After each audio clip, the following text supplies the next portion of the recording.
यो हो जामाचो जानेको मेन बाटो।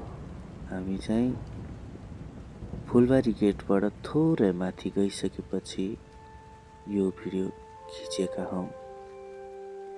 यो भिडियोमा तपाईहरुले यहाँका बाटा जंगलहरुको यात्रा देख्न सक्नुहुनेछ। यात्रामा हामी 3 भाइ उत्रिएका छौं। बाटाहरू धेरै उकाला छन्। उकालाका कारण हिँड्नलाई साह्रै कठिन भइरहेको छ। जंगलमा शीतलता त छ, तर हिँड्न अलिक कठिनाइ भइरहेको छ। हेर्नुस्, खिड्किला जताततै फुलबारी गेटबाट लगभग 4-5 किलोमिटरको दूरीमा रहेको यो जामाचो पुग्नलाई हामीलाई लगभग 2.5 घण्टा लाग्ने रहेछ। हामी गफ गर्दै माथिसम्म पुग्ने जमर्कोका साथ हामी हिँड्दैछौँ। लगभग 2 किलोमिटर हिँडिसकेपछि हाम्रो टिकट चेक गरिने रहेछ।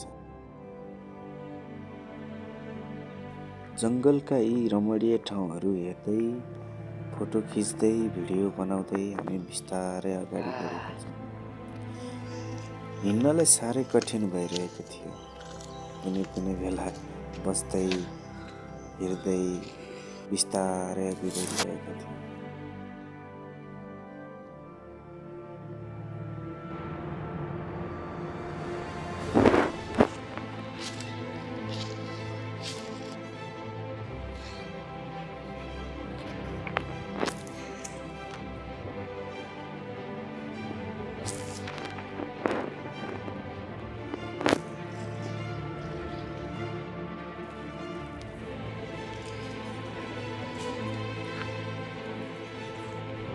ती जंगलका शीतल हावासँगै ती रुखहरूलाई स्पर्श गर्दै हामी बिस्तारै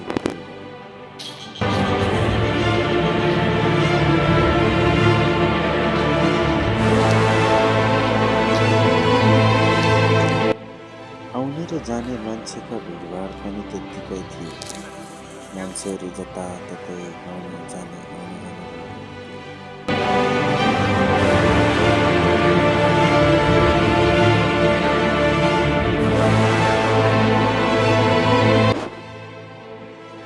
हिँड्दै हामी लगभग 3 किलोमिटर हिँडिसकेका छौँ।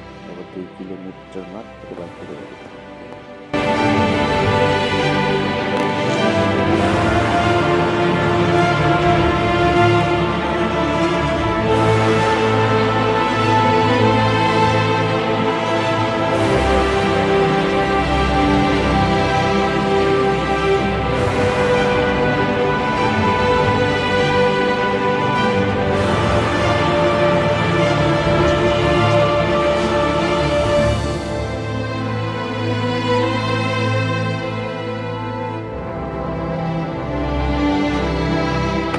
केही माथि पुगिसकेपछि हामीलाई थोरै हिँड्न गाह्रो भयो।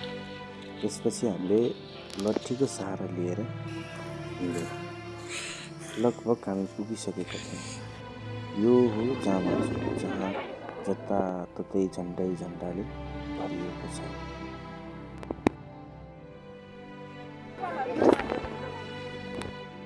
चारैतिर देखिने रमणीय ठाउँ रहेको छ। झन्डा लहराइरहेका छन्। मान्छे त्यत्तिकै भिडिरहेको छ। जताततै झन्डा रहेको छ। काठमाडौँको बढ्दो पोल्युसनका कारण हामीले काठमाडौँ केही देख्न सकेनौँ। तुवालोले भरिएको देखेको छ। जंगल बाहेक केही देख्न सकिएन। तपाईलाई आजको भिडियो कस्तो लाग्यो हेरेर थोरै प्रतिक्रिया दिनुहोला। भिडियो पुरा हेरिदिनु भएकोमा तपाईलाई धेरै धेरै धन्यवाद।